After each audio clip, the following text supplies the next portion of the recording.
Hi అండి, welcome to my channel. ఈరోజు వీడియోలో ఉప్మా ఎలా చేసుకోవాలో చూపించబోతున్నానండి. అచ్చం మనకు భోజనాల్లో పెడతారు కదా, అదే టేస్ట్ తోటి చాలా సాఫ్ట్గా, చాలా టేస్టీగా, చాలా బాగుంటుంది. 10 నిమిషాలు రెడీ అయిపోతుందండి. ఒకసారి తప్పకుండా ట్రై చేయండి. ఒక కళాయి పెట్టేసుకొని అందులో 4-5 స్పూన్ల ఆయిల్ వేసుకున్నాను. అందులోకి 2 ఎండుమిర్చిని కట్ చేసి వేసుకున్నాను. తర్వాత పోపు దినుసులు వేసుకున్నానండి. మీకు ఎక్కువ కావాలంటే ఎక్కువ కూడా వేసుకోవచ్చు. కొంచెం పల్లీలు వేసుకున్నాను. పల్లీలు కొంచెం దూరగా ఫ్రై అయిన తర్వాత జీడిపప్పులు వేసుకోవాలండి. జీడిపప్పు ముందే వేసుకున్నామంటే కనుక కొంచెం ఎక్కువ వేగిపోతాయి, అందుకని చెప్పేసి ఇప్పుడు వేసేసుకోవాలి. సన్నగా తురిమి పెట్టుకున్న అల్లాన్ని వేసుకున్నానండి.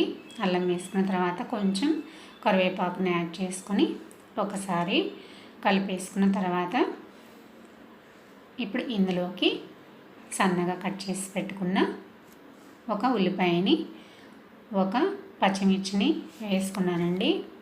ఈ ఉల్లిపాయ కొంచెం మెత్తబడేంత వరకు ఫ్రై చేసుకుంటే సరిపోతుంది. ఉల్లిపాయ అనేది మెత్తబడిపోయింది కదా. ఇప్పుడు ఒక చిన్న టమాటాని సన్నగా తరిగి పెట్టేసుకుని వేసేసుకున్నాను. టమాటా కూడా కొంచెం మెత్తబడే వరకు ఫ్రై చేసుకున్నామంటే సరిపోతుంది. టమాటా కూడా మెత్తబడిపోయింది కదా. ఇప్పుడు ఇందులోకి సన్నగా తరిగి పెట్టుకున్న కొత్తిమీరని వేసుకోవాలండి. కొత్తిమీర వేసుకున్న తర్వాత ఒకసారి అలా కలిపేసి ఇందులోకి వాటర్ వేసేసుకోవాలండి. ఇప్పుడు నేను ఈ కప్పుతోటి రవ్వ తీసుకుంటున్నాను కాబట్టి అదే కప్పుతోటి 4 కప్పుల వరకు వాటర్ పోసుకుంటున్నాను. 4 కప్పులు పోసుకోవడం వల్ల ఉప్మా అనేది చాలా సాఫ్ట్గా ఉడికిపోతుంది. చూసారు కదా, 4 కప్పులు పోసుకున్న తర్వాత వాటర్ని బాగా మరిగించుకోవాలి.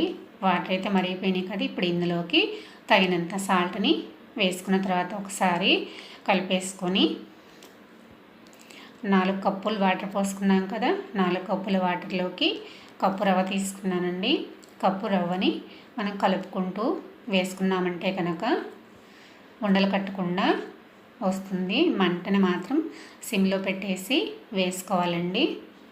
హైలో పెట్టుకుంటే కనుక మనకు ఉండలు అనేవి వస్తాయి. ఇట్లా సిమ్లో పెట్టుకొని రవ్వని పోసేసుకున్న తర్వాత 2 మినిట్స్ ఉడికించామంటే మనకు ఉప్మా అనేది రెడీ అయిపోతుందండి. చూసారు కదా, ఉప్మా రెడీ అయిపోయింది. ఇప్పుడు ఇందులోకి 1 స్పూన్ నెయ్యిని వేసుకోవడం వల్ల టేస్ట్ బాగుంటుంది, స్మెల్ కూడా చాలా బాగా వస్తుందండి. నెయ్యి వేసుకొని ఒకసారి ఇలా కలుపుకొని స్టవ్ ఆఫ్ చేసుకొని సర్వ్ చేసుకోవడమేనండి.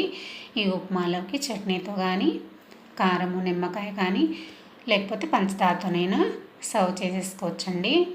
చాలా టేస్టీగా, చాలా సాఫ్ట్గా, చాలా బాగా వచ్చిందండి. ఇలా కనుక సర్వ్ చేసుకున్నారంటే ఉప్మా అంటే ఇష్టం లేని వాళ్ళు కూడా ఉప్మాని చాలా ఇష్టంగా తినేస్తారండి. తప్పకుండా ఒకసారి మీరు కూడా ట్రై చేయండి. నా వీడియో కనుక మీకు నచ్చినట్లయితే లైక్ చేయండి, సబ్స్క్రైబ్ చేయండి, షేర్ చేయండి. Thanks for watching.